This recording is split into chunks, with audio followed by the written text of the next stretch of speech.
guys. So guys, ganito, nandito na kami sa Global Village.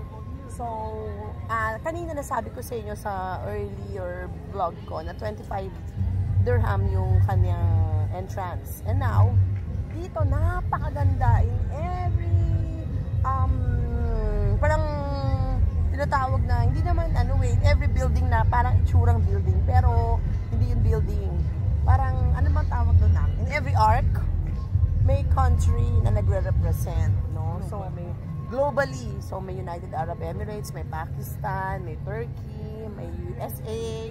Pero hindi ko pa nakikita ang Pilipinas. But anyway, ganun lang Pilipinas. Kailangan mag-invest tayo dito sa Pilipinas. BBM baka naman. So,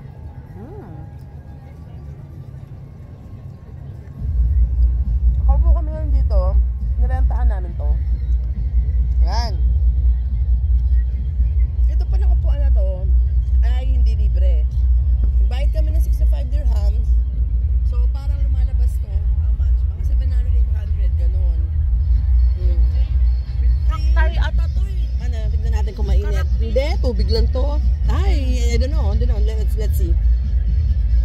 Ayan. Tapos bumili kami ng parang, ano tawag ito, anak? Oo, karatchay. Karatchay na hindi pa natin na ano. So, sa Turkey kami bumili, or Turkish kebab and chicken with fries. How much is this? 35. Just call, magkano yung 35 kung magko-convert kayo. Pero huwag kayo magko-convert. Kasi wala kayong mabibili pag pahili lagi kayo nagko-convert. Kaya kailangan pag nasa Dubai, palagi ko sinasabi, ilabas ang kwarta.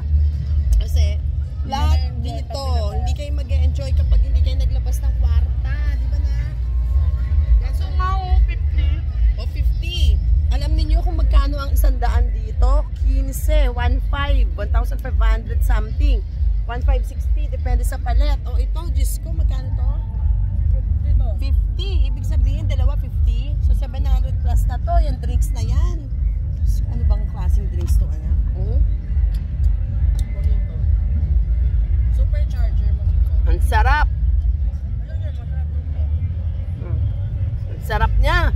Pero talagang ganun eh. Minsan ka na naman pupunta at saka salamat kay Chairman Rios dahil yung incentive dito, although nagdagdag talaga kami kasi pag gusto mo nang ma-enjoy talaga, labas ka talaga dahil ng pera. Ito yung OFW dito na to. Yan. So imagine nyo yan. Siyempre, ang ganda-ganda naman ng lugar. Tignan nyo naman, oh. Globally and universal na ang kanyang state of the art, entertainment, Siyempre, paminsan-minsan lang to at minsan lang talaga to dahil thank you. O, kita nyo na, binigyan ako ng tissue, parang toilet paper. VIP and treatment. Palaging ganun, pag gusto nyo VIP, magdadagdag kayo. Siguro naman, isang best lang naman to, or kung meron man magbibigay uli sa akin, bakit hindi?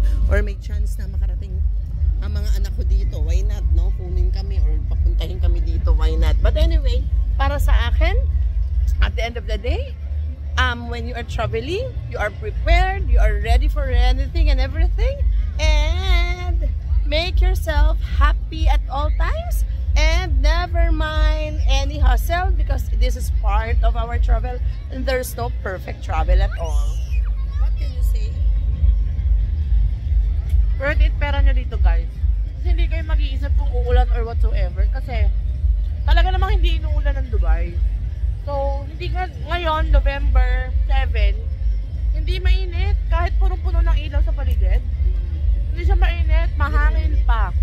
Mahangin siya, tapos may halong pagka-cold na. Sulit pera nyo kung once in a lifetime experience. Kasi nyo na alam kailan kayo makakabalik. Or kung makakabalik man kayo, hindi nyo alam kung meron pang ganito. Sulit to. Ang ganda. Ang lawak na to. Sobrang lawak. Siguro wala pa kami sa kalahati. Pero napagod na kami. Mag-ina. Yan. Nakikita niyo yung mga iba-ibang lahi yung nandyan, guys. So, narentahan mo tayo 1 oras lang. Itong pinauupuan namin. Itong renta tayo ng gabi. Basta budget.